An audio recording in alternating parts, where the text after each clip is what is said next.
আমরা সাহস করে এনসিএল করছি জাতীয় দলের খেলোয়াড়দের বাইরে রেখে। তার মানে হচ্ছে আমাদের পাইপলাইনে বা আমাদের এই ইভেন্ট 8টা টিমের ইভেন্টে সব ভালো ভালো খেলোয়াড়রা খেলছে।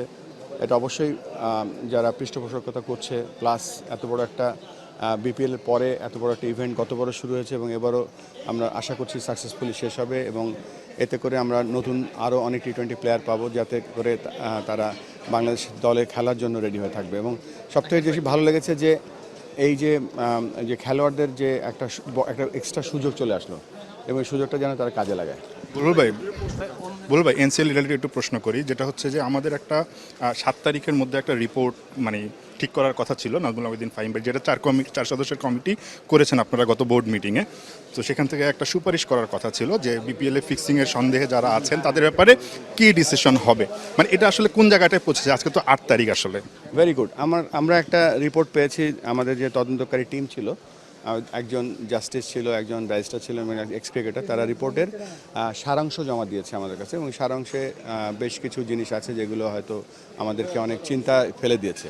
তো এইটা প্রপারলি আমরা এক্সিকিউট করার জন্য আমরা একটা কমিটি তৈরি করেছি, কেননা আমরা কেউ এক্সপার্ট না। সো কমিটিটার আমরা করতে যাচ্ছি একজন রিটায়ার্ড জাস্টিস এবং 2 সদস্য বিশিষ্ট, এবং খুব শিগগিরই এটার কাজ শুরু হয়ে যাবে। এরকম কি কিছু হবে বুলবুল ভাই যে যারা সন্দেহের তালিকায় ছিলেন এদের কাউকে আসলে সাময়িকভাবে কোনো কারণে এনসিএল একটু বন্ধ রাখা বা এরকম আমরা শুনতে পাচ্ছি অনেক কিছু? এখানে সন্দেহ বলে কিছু নেই। এখানে একেবারে কংক্রিট এভিডেন্স, কংক্রিট ইন্টারভিউ না পাওয়া পর্যন্ত কারো সম্বন্ধে কিছু বলা যাচ্ছে না। আর এটা আমি এক্সপার্টও না, এবং আমরা যে কমিটি করে দিয়েছি তারা আমাদের কাছে খুব তাড়াতাড়ি আরেকটা রিপোর্ট দিব, যে রিপোর্টের ভিত্তিতে আমরা অ্যাকশনে যেতে পারবো। ওই দুই সদস্যের কে কে, 3 সদস্যের কে কে আছেন? 3 সদস্যের যে কমিটি আছে এখনও আমরা ডিক্লেয়ার করতে পারছি না, তবে খুব তাড়াতাড়ি আমরা ডিক্লেয়ার করবো।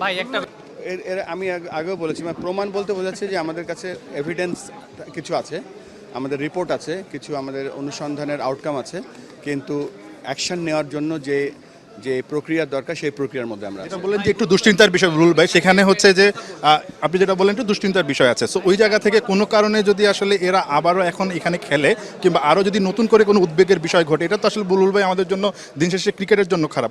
সেক্ষেত্রে ওইরকম একটা ডিসিশন নেওয়া যেত কিনা যে মানে সাময়িক সময়ের জন্য কাউকে একটু দূরে রাখা, কিংবা যারা বেশি আসলে সন্দেহজনক। এটা একেবারে এতটাই লিগ্যাল এখানে ইনভলভ, যেখানে কোনো ভুল করা যাবে না। তবে এটা ঠিক যে আপনাদের যে আগ্রহ, আপনারা এই খেলাটাকে প্রোটেক্ট করার জন্য আপনাদের যে ইন্টারেস্ট আছে, সেটা কিন্তু আমরা প্রথম পদক্ষেপ হিসেবে যেটা নিচ্ছি সেটা হচ্ছে যে এই খেলাটায় আমাদের কন্ট্রোল আছে হচ্ছে খেলোয়াড়দের উপরে, ম্যাচ অফিসিয়ালসের উপরে, গ্রাউন্ডসে যারা কাজ করে তাদের উপরে, এবং তাদেরকে আমরা প্রকৃত প্রশিক্ষণের ব্যবস্থা করছি এবং প্রশিক্ষণের মাধ্যমে প্রত্যেকটি সাব ডিপার্টমেন্টে যারা আছে তাদেরকে প্রশিক্ষণের পরে তাদের সই করতে হবে এবং সই করার পরে তাদেরকে আমরা খেলতে দেবো বা অংশগ্রহণ করতে দেবো। আরেকটা যেটা করতে যাচ্ছি সেটা হচ্ছে যে এই খেলাটা প্রোটেক্ট করার জন্য আমরা আমরা ইলেকট্রনিক এবং প্রিন্ট মিডিয়ার মাধ্যমে আমরা একটা ক্যাম্পেইন করতে যাচ্ছি খুব শীঘ্রই।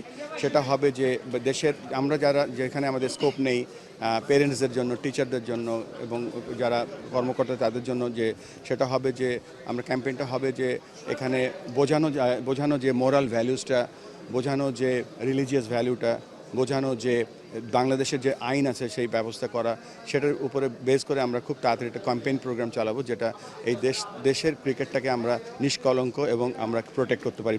এটা স্পেসিফিক কিছু আমি বলতে পারবো না, কেননা একটা টিম আছে যারা লিগ্যাল টিম, যারা এই অ্যাকশনগুলো নেয়।